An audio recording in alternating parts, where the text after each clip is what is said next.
राधे राधे महाराज जी।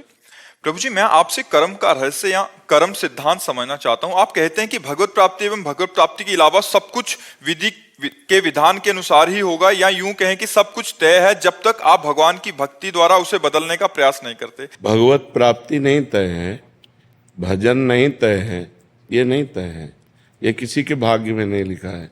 ये हम नया भजन कर्म करके अपने पूर्व प्रारब्ध को मिटाकर भगवत प्राप्ति की रचना करते हैं। मनुष्य जन्म नए भाग्य की रचना के लिए मिला है। ये पूर्व कर्म के आधारित केवल पशुओं की तरह नहीं है कि पशुओं का जीवन जितना जहाँ जैसा लिखा है वैसे ही होगा। मनुष्य जीवन ऐसा नहीं। हम नया कर्म कर सकते हैं। दो केवल परिणाम हम नहीं बदल सकते, आया हुआ दुख और आया हुआ सुख। पुण्य के कर्म के परिणाम से हमें सुख आएगा, पाप के कर्म परिणाम से हमें दुख आएगा। वो हम अच्छा कर्म कर रहे हैं इस समय, फिर भी हमें दुख भोगना पड़ेगा। बुरा कर्म कर रहे हैं इस समय, अगर पुण्य का चक्र आ गया तो हमको सुख भोगना है। पाप करते हुए भी वो सुख भोग रहा है, पुण्य करते हुए भी वो दुख भोग रहा है, क्योंकि उसका पाप का कर्म फल लग गया। इस समय वो पुण्य कर रहा है तो उसे दुख भोगना पड़ेगा। वो पाप कर्म कर रहा है, पुण्य का योग लग गया, उसे सुख भोगना पड़ेगा। लेकिन भगवत प्राप्ति नहीं भाग्य में लिखी है। इसके लिए हमको कमर कस के पूर्ण प्रयास करके साधना करनी पड़ती है। संसार के भोगों का त्याग, संसार की ममता आसक्ति का त्याग, सांसारिक वासनाओं का त्याग, खूब उपासना के द्वारा जो हमारा मन है उसे पहले डिलीट करना है। गंदी बातें जितनी भरी हैं सब हटानी है, मन को खाली करना है और उसमें भगवान का नाम, भगवान का रूप, भगवान की लीला, भगवान के गुण, भगवान के भक्तों की महिमा ये भरनी है। तो जब मन पवित्र हो जाता है, निर्मल हो जाता है, वो भगवत साक्षात्कार कर लेता है। ये करना पड़ता है, ये भाग्य से नहीं होता, ये करना पड़ता है। महाराज जी कह रहे हैं कि जब प्रभु ने अपने आप से ही अपने आप का सृजन कर रहे हैं, विनाश क्या कर तुम रहे हैं, अपने को ब्रह्म मान रहे हो? नहीं मान रहे ना, तो भोगो ना। फिर कर्ता भोक्ता बन करके कर्मों का फल आपको भोगना पड़ेगा। अगर आप ब्रह्म स्वरूप में स्थित हो गए अपने स्वरूप में, तो आपका सब कर्म नष्ट हो। नाम जब से हाँ, नाम जब से। हाँ, खास बात यह है कि हमारा संसार का चिंतन छूटना चाहिए। तो जब हम नाम जप करते हैं तो संसार का चिंतन जो भरा होता है मन में वो निकलता है, और नाम जप उसमें ठस ठस के घनीभूत होता जाता है, तो भगवदाकार मन हो जाता है। भगवान के नाम में अपार सामर्थ्य है। भगवान जैसे सच्चिदानंद, ऐसे भगवान का नाम सच्चिदानंद में है। जप कर देखो, फिर बताना कैसा आनंद आता है। कोई भी कार्य करे तो पहले करके तो देखे, तब उसका परिणाम समझ में आएगा। केवल अनुमान से भगवान के मार्ग में तो चला नहीं जाता, अनुभव से चला जाता है। ये केवल अनुमान से नहीं चला जाता, अनुभव से चला जाता है। अनुभव गम में भजें जे संता। तो जब तक आपको अनुभव नहीं होगा तब तक आपकी बुद्धि मानेगी नहीं ना। तो उसके लिए आपको जप करना पड़ेगा, पवित्र आचरण करने पड़ेंगे, पवित्र भोजन पाना पड़ेगा, पवित्र विचार रखने पड़ेंगे, तब परम पवित्र भगवान की तरफ आगे बढ़ सकते हैं। नहीं तो अपवित्र संसार में ही मन रमण करता है। गंदे द्वारों में शरीर के, उन्हीं के भोगों की चिंतन, रुपया का चिंतन, नशे का चिंतन, बस यही सब चल रहा है। देखो ना, समाज को देखो, जो अध्यात्म से रहित हैं उनका जीवन कितना खतरनाक जीवन है। तो प्रभु नाम जब से ये सब छूट जाएगा, या कुछ और मतलब भगवान से प्रार्थना करनी पड़ेगी? ये तो स्वाभाविक, हृदय में जब पवित्रता आती तो बातचीत भगवान से शुरू हो जाती है। वो कोई प्रोग्राम की तरह नहीं होता।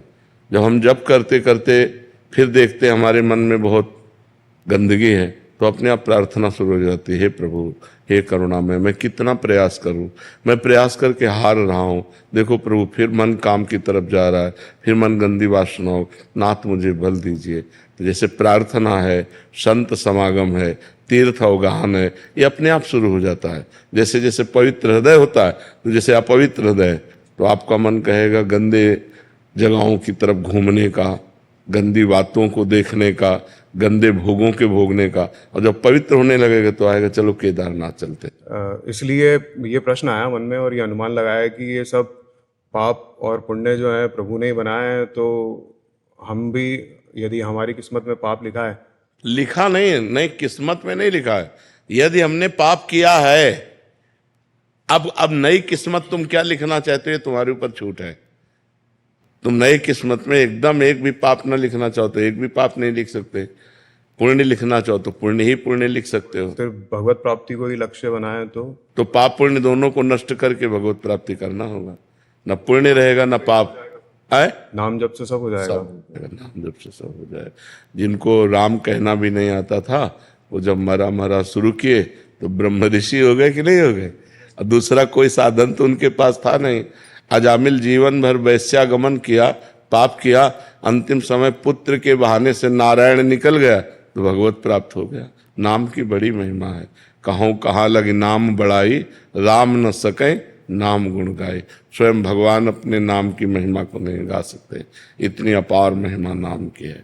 अगर आप नाम जप कर रहे हो तो तीर्थ याटन करो ना करो, नाम जप कर रहे हो दान पुण्य करो ना करो, सब कुछ हो रहा है।